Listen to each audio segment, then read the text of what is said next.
In 1974, the federal government told Americans to stop collecting rainwater. It said it disrupted the water cycle. It said it was dangerous. It said it belonged to the state. Your grandfather kept doing it anyway, filling those galvanized tanks behind the barn just like his father did before him. And here is the part nobody talks about.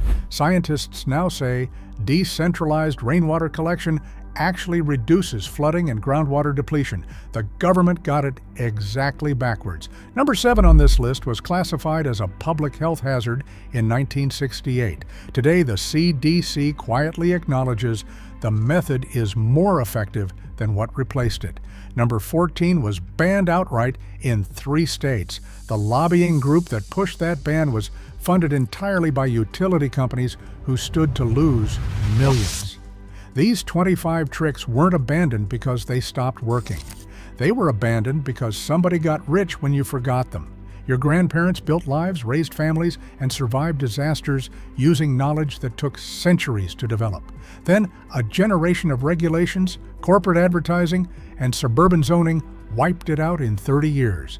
Before we start, hit subscribe. What you are about to learn is not survival fantasy. It is American history. Let us count down. Number 25, rainwater harvesting with barrel diverters. Before municipal water bills existed, your great-grandfather built a network of wooden gutters and clay jugs that caught every drop that fell on the farmhouse roof. A single inch of rain on a 1,000 square foot roof delivers over 600 gallons. He knew this the way he knew the angle of the sun. A good summer filled cisterns that lasted through September. The trick was the first flush diverter, a simple pipe that let the first dirty runoff bypass the tank before clean water flowed in. He built his from bent tin. You can build yours from $2 worth of PVC. Colorado, Utah, and several other states technically restricted or banned this practice for decades, citing water rights law. But in 2016, Colorado quietly legalized it up to 110 gallons. Utah followed. The restrictions are crumbling because the method works and always worked. A household that harvests rain for garden irrigation reduces outdoor water use by 40%. Your grandfather did not need a study to tell him that. He had a dry August and a full tank. Number 24, the root cellar pantry. No electricity, no refrigeration costs. Consistent 35 to 40 degrees year-round just by digging 8 feet into a hillside. Your grandmother stored carrots, turnips, potatoes, apples, and canned goods in a hand-dug cellar that kept food stable from October to May without a single kilowatt. The trick was humidity management. Pack root vegetables in damp sand. Hang dried herbs from the ceiling joists. Keep apples away from everything else because they off-gas ethylene and ripen your other produce too fast. She knew this. Every farm wife knew this. A properly built root cellar maintains produce for 6 to 8 months with zero running cost. Modern building codes in many counties now require permits for any underground structure, even one you dig by hand on your own property. The permit process can cost more than the cellar itself. Your grandparents never asked permission to store their own food. Number 23, open pollinated seed saving. Every fall, your grandfather walked the garden with a paper bag and collected seeds, tomatoes, beans, squash, corn. He spread them on newspaper, let them dry for 2 weeks, then stored them in labeled envelopes in a cool, dry place. The next spring, those seeds grew, and they grew true, identical to the parent plant, because they were open-pollinated varieties bred over generations.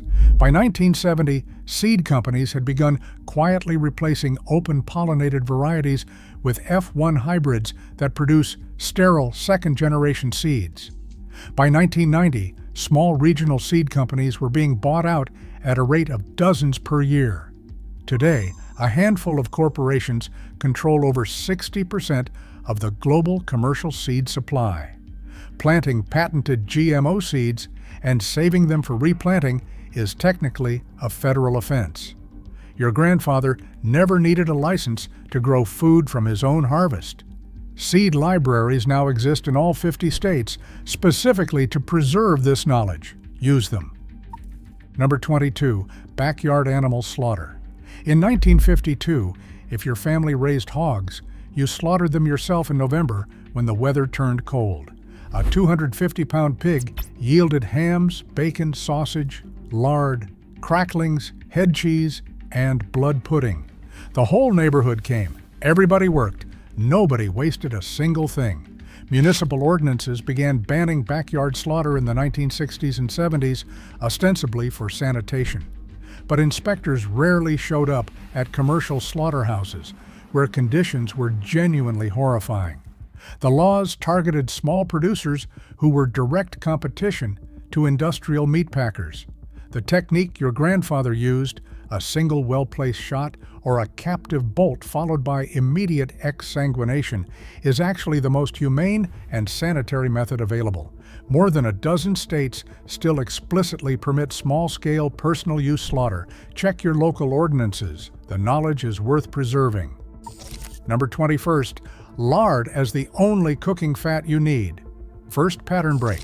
When Crisco launched in 1911, Procter & Gamble spent what would today equal millions of dollars, convincing Americans that their hydrogenated cottonseed oil was cleaner, safer, and more modern than lard. They hired home economists. They published cookbooks. They donated to churches. They did not tell you that hydrogenation produces trans fats. The FDA finally banned trans fats entirely in 2018 after decades of evidence linking them to heart disease. Your grandmother rendered her own lard from pig fat in a heavy pot on the back of the wood stove. She strained it into crocks, and it kept for months at room temperature. Lard from pasture-raised pigs contains significant vitamin D. Its smoke point is higher than olive oil. Its flavor is incomparable for biscuits, pie crust, and fried chicken. We threw away the good fat to buy the dangerous one, and the industry that sold us the dangerous one funded the research that told us lard was the problem. Some of the most respected food scientists in the country are now saying your grandmother was right. Gray water is the name for the water that goes down your sink after washing dishes. It holds a little soap and some food particles, and it is not truly dangerous. Our grandparents often ran it straight to the garden through a simple pipe, and the fruit trees did not care where the water came from. Federal and many state regulations classify gray water differently from black water, which is toilet waste. For decades, local codes often lumped them together, requiring all household water to go to the municipal sewer system. In drought-prone states, that meant perfectly usable water was treated, chemically processed, and pumped back at enormous energy cost. Arizona led the way in legalizing simple gray water systems in 1994, and California followed. The trick our grandparents used, a simple three-way valve and a perforated pipe buried in the garden, is now legal in most Western states when done correctly. It can cut outdoor water use in half, and it costs under $30 to install. Number 19, the smokehouse. Every farm had one, a small wooden or stone structure where hams, bacon slabs, sausages, and fish hung from iron hooks above a smoldering fire of hickory or apple wood. Cold smoking at temperatures below 90 degrees preserved meat through chemical action, the smoke depositing antimicrobial compounds directly into the flesh. Your great-grandfather's smokehouse kept pork edible for a year without refrigeration. Building codes now require permits for any permanent outdoor structure. Fire codes restrict open burning in most counties. Some health departments have declared home-smoked meats a prohibited food for resale. But on your own property, for your own family, the practice remains legal in most jurisdictions. The technique is specific. You need a separate firebox connected by a pipe so the smoke cools before reaching the meat. You need hardwood, not softwood, which produces toxic resins. You need a thermometer. Your grandfather learned this from his father and could do it in his sleep. The knowledge very nearly died with his generation. Number 18, foraging on public land. Second pattern break. In 1897, John Muir helped establish the National Forest System, partly to protect lands that ordinary Americans had foraged for generations. By 1950, families across Appalachia, the Ozarks, and the Pacific Northwest still gathered ramps, morels, pawpaws, hickory nuts, and blackberries from public forests as a matter of course. Then came the regulations, collection limits, permit requirements, designated zones. In some national parks, picking a single wildflower is technically illegal. The rules were designed for commercial foragers, but enforcement often swept up subsistence families who had gathered from those lands for 100 years. Your grandmother knew which plants were safe because she learned from her grandmother. That knowledge, which mushrooms, which berries, which roots, is not intuitive. It requires direct transmission from person to person. Where it survived, families eat better and cheaper. Most national forests allow personal use collection of up to 2 gallons per day of berries, nuts, and mushrooms without a permit. Read the specific regulations for your forest, then go. Before indoor plumbing reached rural America, the outhouse was standard issue. A properly managed privy, sited correctly and maintained with a covering of lime or ash after each use, is a functional sanitation system that produces no sewage, requires no water, and creates no water pollution. Your great-grandmother used one her entire life and never thought twice about it. The Humanure Handbook, written by Joseph Jenkins and now in its 4th edition, documents the science behind safe composting of human waste into pathogen-free garden compost through high-temperature thermophilic composting. The process, when done correctly, produces materials safer than municipal sewage sludge, which is often contaminated with pharmaceutical residues and industrial chemicals. Local health codes in most counties require connection to a municipal sewer or approved septic system and prohibit composting toilets without a specific permit. Many states now have permit pathways for approved systems. The underlying principle that human waste is a resource rather than a hazard is one your grandparents understood without any regulatory framework telling them so. Number 16. Backyard beekeeping. Honeybees need human help right now. Colony collapse disorder has wiped out approximately 30% of managed bee colonies every single year since 2006. The cause is complex, involving pesticides, habitat loss, parasites, and monoculture farming. Your grandfather kept bees with boxes he built from pine boards and tin roofing. He harvested honey in September, left enough for the colony to winter, and sold the surplus in mason jars from the roadside stand. No registration, no inspection, no permits required. Most cities now require registration of hive locations, minimum setback distances from property lines, and in some cases, neighbor notification or consent. These rules have made urban beekeeping complicated enough that many would-be keepers give up. Meanwhile, the bee population continues to collapse. The technique has not changed. Langstroth hives, smoker veil, and patience. What your grandfather knew in his bones about the rhythm of the hive, the sound of a healthy colony, the smell of propolis and wax, is available in every library in the country. Keeping 2 hives in your backyard is one of the most subversive acts of ecological restoration available to an ordinary American. Number 15. Milk straight from the cow. Third pattern break. Raw milk regulation is the clearest example of regulatory capture in American food history. In 1987, the FDA banned interstate sale of raw milk entirely. By 2000, over 20 states had effectively banned or severely restricted intrastate raw milk sales as well. The stated reason was pathogen risk. The actual driver was the dairy lobby, which had invested heavily in pasteurization infrastructure and needed to eliminate small-scale competition. Here is what the science actually shows. Pasteurization kills beneficial bacteria and enzymes along with harmful ones. Studies from Switzerland, Germany, and Finland consistently show that children raised on raw milk from known healthy cows have significantly lower rates of asthma and allergies than those drinking pasteurized milk. A 2015 study in the Journal of Allergy and Clinical Immunology found the effect was dramatic and consistent. Your grandmother milked her cow every morning and fed her children the milk within hours. The cow was healthy because she could see the cow. The risk was and is manageable with basic sanitation and animal health practices that any competent farmer knows.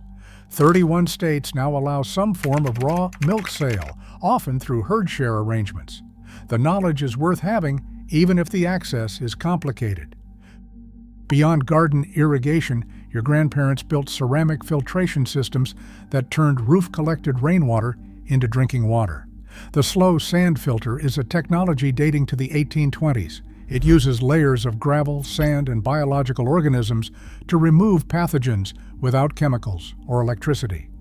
It was so effective that municipalities used it as the primary water treatment method until chlorination became standard in the 1920s. A properly built slow sand filter, constructed from 2 food-grade barrels and about $40 of materials, can process 50 gallons per day and produce water that meets or exceeds municipal standards for pathogens. Your grandfather built his from concrete and river sand. He never needed a water bill. Drinking water standards technically require chemical disinfection in municipal systems. Your private well on your private land, however, has no such requirement. The filter design is freely available from multiple engineering schools and NGOs that use it in international development contexts. It works, and it has always worked. Before mechanical refrigeration, ice was harvested from frozen ponds every January and stored in underground ice houses packed with sawdust as insulation. A properly built ice house, roughly 8 feet underground with thick sawdust packing, kept large blocks of ice solid from February through August. Your great-grandparents used this ice to preserve butter, cream, and meat through the summer. The technique requires a cold winter, a body of clean water, and labor. You cut 18-inch thick blocks with a crosscut saw, transport them by sled, and pack them tightly with sawdust from the nearest mill. Packed correctly, a 300-pound block loses only a few inches per month. The knowledge of icehouse construction is essentially gone from practical American memory. It exists in historical records, farmers' almanac archives, and a handful of living history museums. In a scenario where mechanical refrigeration fails, the ice cellar is the difference between preserving food and losing it. The technique itself has no regulatory barrier. Nobody banned ice. Number 12, wood gasification for fuel. This one sounds like science fiction. It is not. During World War II, with gasoline rationed, thousands of European vehicles ran on wood gas, a mixture of hydrogen and carbon monoxide produced by heating wood in a low-oxygen environment. The gas was fed directly into the engine's carburetor. Trucks, tractors, and even some automobiles ran this way for years. Your grandfather's generation knew about this technology. Plans were published by the Federal Emergency Management Agency as recently as 1989 in a document called Construction of a Simplified Wood Gas Generator, which you can still download from their archive today. A vehicle modified to run on wood gas can travel approximately 1 mile per pound of hardwood. The modification involves attaching a gasifier unit, essentially a sealed combustion chamber with a filter system, to the air intake of a gasoline engine. It is mechanical, it is legal, it requires no special permits, and in a long-term grid-down scenario, the family with a wood lot and a gasifier keeps moving when everyone else is parked. Your grandfather understood self-sufficiency in ways we have mostly forgotten. Number 11. Herbs as medicine, fourth pattern break. The American Medical Association lobbied aggressively throughout the early 20th century to discredit botanical medicine. The Flexner Report of 1910, funded by the Carnegie and Rockefeller Foundations, which also had significant investments in the pharmaceutical industry, resulted in the closure of the majority of American medical schools that taught herbal and natural medicine. Your grandmother kept a kitchen garden of medicinal plants that her community had used for generations. She made elderberry syrup for immune system support, yarrow to stop bleeding, plantain, the common lawnweed, used as a drawing poultice for splinters and stings, valerian root for sleep, and chamomile for digestive upset in children. None of these are magic. All of them have documented mechanisms of action that modern phytochemistry can explain. The FDA does not permit herbalists to make specific health claims, but it cannot make the plants illegal. Your grandmother did not make claims. She made tea, poultice, and tincture. Her community was healthier for it in ways that no single pharmaceutical product can fully replicate. Before licensed contractors, building permits, and inspections, Americans built their own homes and barns using a technique called the raising bee. The community gathered. The frame went up in a day. Everyone contributed what they knew, and everyone left fed. A family could have a solid timber frame home on the land within a single season using this method. Modern building codes require licensed contractors for virtually all structural work.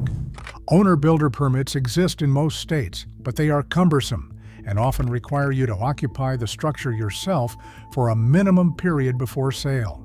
The codes were written partly for safety and partly to protect the licensed contractor industry from competition. The skills have not disappeared. Timber framing schools operate across the country. Organizations like Natural Building Networks teach cob, straw bale, and earthen construction.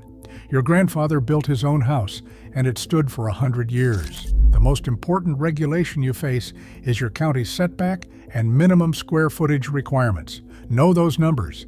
Everything else is technical knowledge that can be learned. In 1940, almost every American family with a yard kept chickens. Eggs were not bought.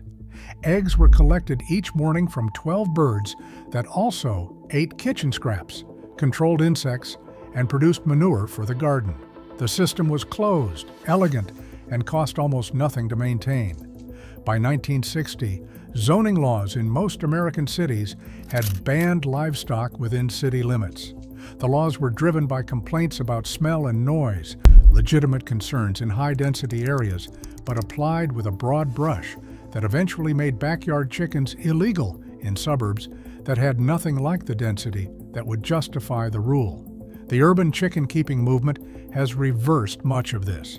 Over 150 American cities now explicitly permit small laying flocks of 3 to 6 hens with no roosters, usually with setback requirements from property lines. The eggs from hens fed kitchen scraps and allowed to range contain measurably higher levels of omega-3 fatty acids and vitamin D than commercial eggs. Your grandmother knew her chickens by name. You can too. Number 8. The spring house. Running water from a hillside spring collected in a small stone or log structure maintains a temperature between 40 and 55 degrees Fahrenheit year-round without refrigeration. Your great-grandmother set her milk crocks, butter crocks, and leftover supper in that spring house every evening. The temperature was more consistent than most modern refrigerators. Building a spring house requires a spring, which not every property has.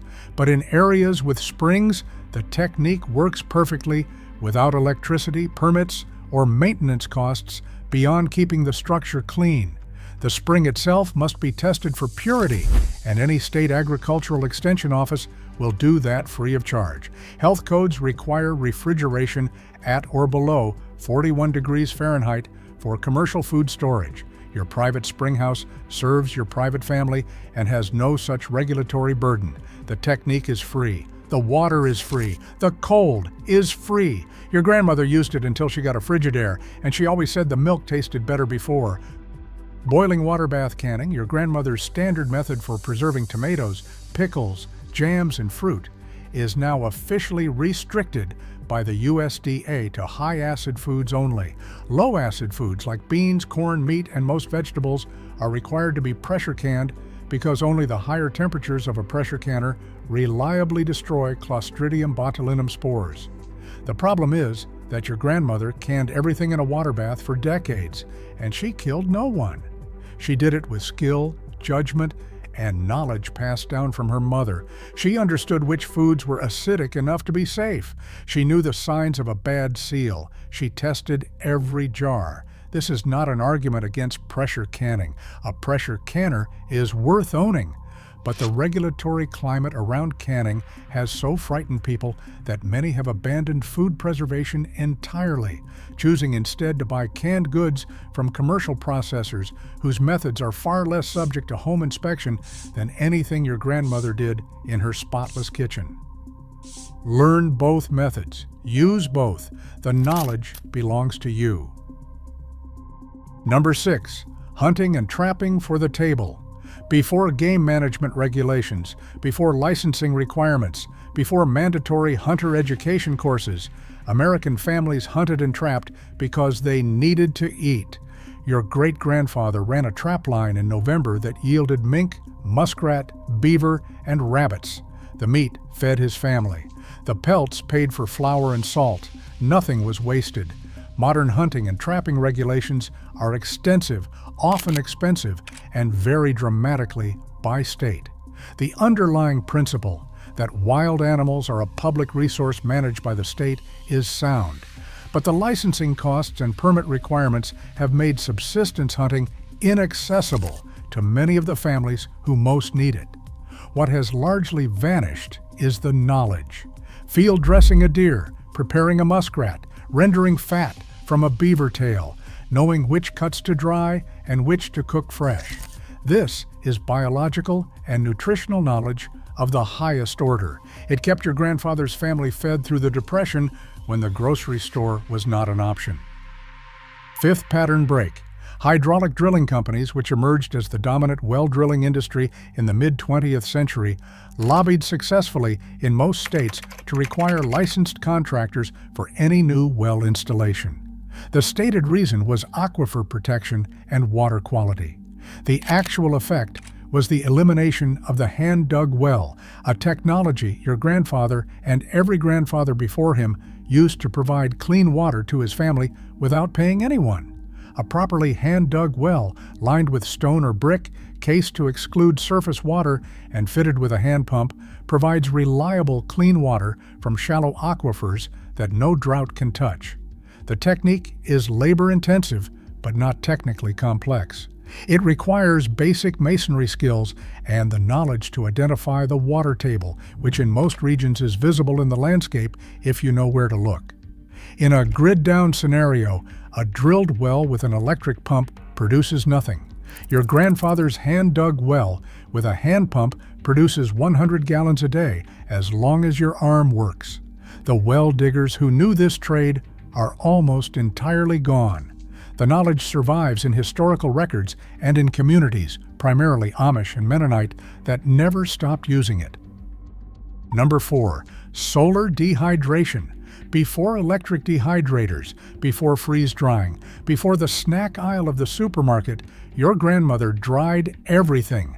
Apple rings on a wooden rack in the September sun, beans spread on burlap, herbs bundled and hung from the barn rafters, jerky sliced thin and stretched on a wire frame with a fire smoldering underneath to keep the flies off.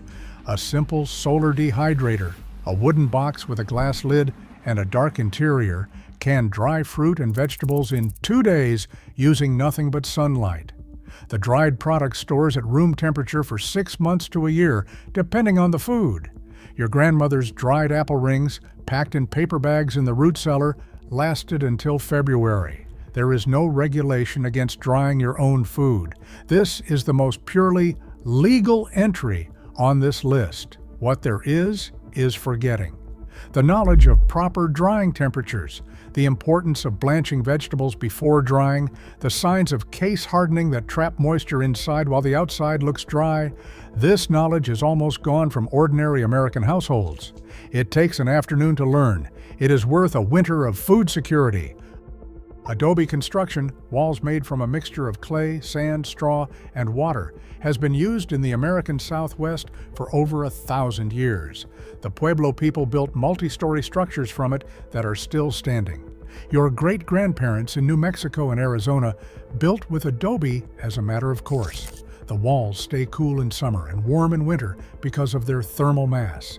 They require no manufactured materials. They cost almost nothing.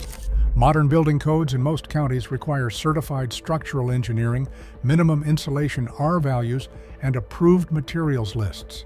Adobe and cob construction does not meet standard R-value requirements. It works differently from insulation, relying on thermal lag rather than resistance. For that reason, it is prohibited under most residential building codes. Owner-built exemptions exist in some counties. New Mexico has a specific Adobe building code. Other states are beginning to recognize alternative building methods. But the default assumption of American building regulation is that you buy manufactured materials and hire licensed labor. Your great-grandmother picked up her building material from the ground.